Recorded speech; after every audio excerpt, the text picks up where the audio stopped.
Alright. Shaman. So, Beakered Lightning, this card's pretty interesting. 0 mana Whirlwind is pretty strong. But it's not amazing. I think the Overload of 2 is what's going to kill this card. It's too big a cost. Like, if it was Overload 1, I think this would be really good. Overload 2 just seems like too much to make this worth putting in your deck. If you get it, like, randomly off of Hagatha or something, yeah, it's fine. You can find uses for it. There are definitely times, like, 0 mana spells are powerful, and there will be times where just being able to, I'm dying, instantly whoosh the board is going to be very useful. One notable application for this maybe is in Wild with Patron. You can now, on turn 5, play Patron and instantly double Whirlwind, or turn 4, coin Patron, double Whirlwind. Obviously, that's not going to happen too much, but as far as high roll potentials go, that's pretty good. Like, that's pretty good. That's somebody's, what, 4 guys? Yeah. Summon 4 patrons the turn you play them on curve. That's pretty strong. That's how you win games. But outside of stuff like that, I don't know. I don't know that it's worth putting into decks. Maybe, but it doesn't seem like it. Voltaic Burst, summon 2 1/1 Sparks with Rush. So basically, this is Lost in the Jungle. So 1 mana, just summon 2 guys full stop. Has been good. But you can also attack with them immediately. So it can be 1 mana ping 2 guys, 1 mana smite 1 guy, 1 mana ping 1 guy. So it's an elven archer, it's a smite, it's most of a shooting star, but it doesn't have to be adjacent. And it's a Lost in the Jungle. That's a lot of versatility for a 1 mana spell. Like, that is a lot going on. That being said, Overload. Overload might again be a buzzkill for this one. That's a powerful 1 mana spell. If you ignore that, like, that's really, really, really strong. So it's easy to see why it has Overload. But the problem with 1 mana spells is they're, like, of this nature, is they're really powerful when you get them in the very early game in certain matchups, and they're not very impactful anywhere else. Like, anywhere else at all, they're just not very good. So you have a card that's already kind of just like, man, I need this right here, and the rest of the time I don't really want to draw it or see it at all. And then you make it just a little bit worse. And suddenly I'm second thinking putting it in a deck at all. But I think this card has a lot of potential just because it's so versatile and it costs 1. That's a dangerous combination. So this could be good. Plus we'll get down, there is more Overload Matters stuff. So, ooh, Jesus. So maybe that'll be a thing. Elementary Reaction, it's Mimic Pod, but it costs 2 and it's for elementals. It's a good card if you're playing an elemental shaman deck. Those have been okay. So, yeah, totally reasonable card. I get it. Menacing Nimbus, 2 mana, 2/2. Just get a guy. This card's great. Just cards that you just play and then they just generate okay cards. They're pretty much always good, especially when they're cheap like this. Like you don't. This isn't even like an elemental shaman card. This is just shaman. If you're playing shaman and it's not like a Shutterwalk, like super finely tuned combo deck, then you just put this in. It's just a great 2-drop. Omega Mind, similarly, just a great 2-drop. River Croc, kind of weak, obviously, but in the late game, 2 mana Halaziel? I don't know. I never knew how to pronounce his name, but that dude for 2 mana is extremely powerful. Like, you play this in a Volcano, this in a Lightning Storm, and you just heal yourself back up.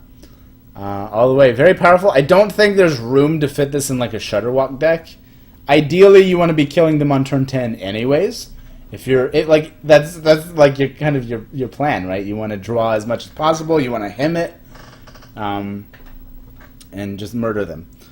Maybe if you're going for like the non-combo Shutterwalk thing, where people have been doing, where they just like freeze shit and grind them out with stuff, then this can work there.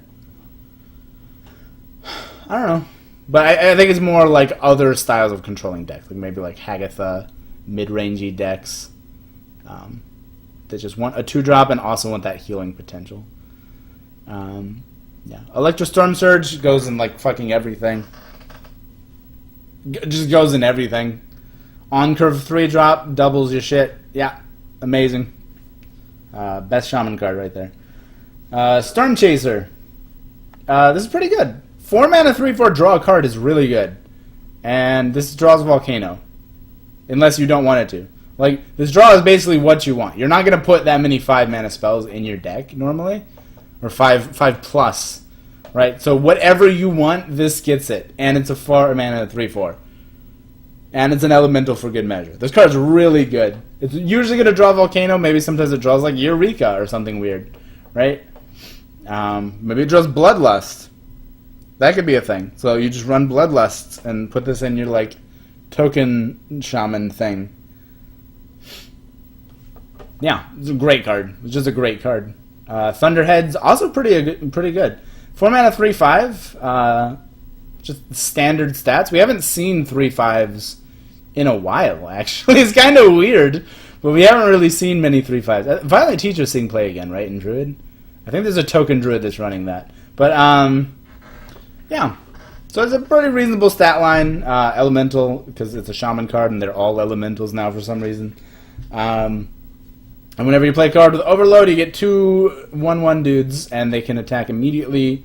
So you can just ping some shit away, or you can just develop your board, or whatever the fuck you want. This seems like a very powerful card.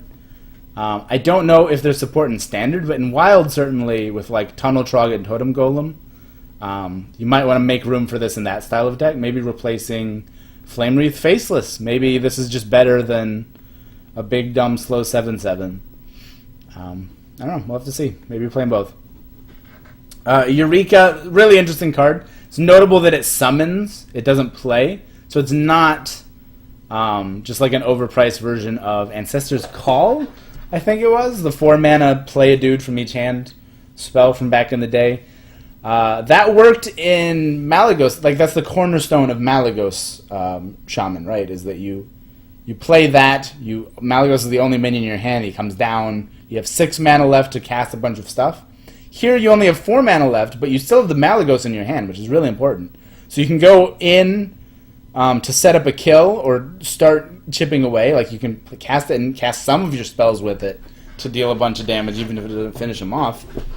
And you still have the original Malygos in your hand to go again. You can even Eureka again at some point and play 3 Malygoses over the course of the game.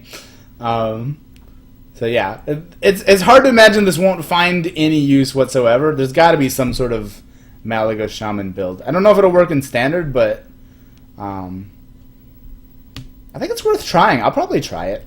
Shudderwalk is really fun, but yeah, I'm one of those guys. But I don't know. Malygos is just so classic and iconic. Probably be fun to try. Plus new cards. Stormbringer. Let's just talk about what the card is first. But I think this card would actually be better if it cost 8. This card would be better if they nerfed it before it came out. But what it is, so you transform, all your shit in random legendaries. Random legendaries are bad, but random legendaries on average are still better than like O2s and shit like that, right? So the idea is you just have a bunch of stuff out, and then you play this, and then your stuff is just better. Even if you get bad legendaries, your stuff is just better, and you're probably getting at least like one big ol' 8/8 or something, right? Yeah, and also it's notable, like, unlike Evolve, which cares about the initial mana cost, you don't have to have anything good. Like, Evolve, you want to play Chain Gangs, Doppelgangsters, that kind of stuff. So that you have, you invest some value first, and then you make it even better with the Evolve. This doesn't care. Like, just whatever trash you have lying around, it's legendary. Go for it. So, leading into that, this would really be way better if it cost 8. Because then you could play it in an even Shaman, which always has a bunch of shit lying around. You have like Primal Fin Totems, you have 1 mana hero power, so you're just constantly spamming totems in general, and this could be like, if they're still alive when you hit turn 8, then you just turn whatever you have into whatever it gives you, and go go for like one final push to close out the game. I think that would be a really strong niche for this card. It can't go in that deck. Like, it just literally can't go in that deck. So, I don't know what you do with it. So maybe something similar. Maybe like the Bloodlust Shaman, the non-even Bloodlust Shaman kind of spam things. Do stuff deck will make a resurgence, and this can go in that. It's really hard to play that kind of deck these days, I think, though. Because, like, back in the day that was good, but back in the day we didn't have Defile and Spreading Plague and all that stuff. So, I don't know. You have to put in a lot of work to have, like, a spam shit deck. Like, aggressive decks now are aggressive because they play tons of stats on one minion. Like, they're like, Hinge Clan Thug, Cobalt Scalebane. It's like, god damn, that's so many numbers. You can't really go wide anymore, which is fine. Fuck wide. Fuck wide. Alright, yeah, we're done. Fuck wide.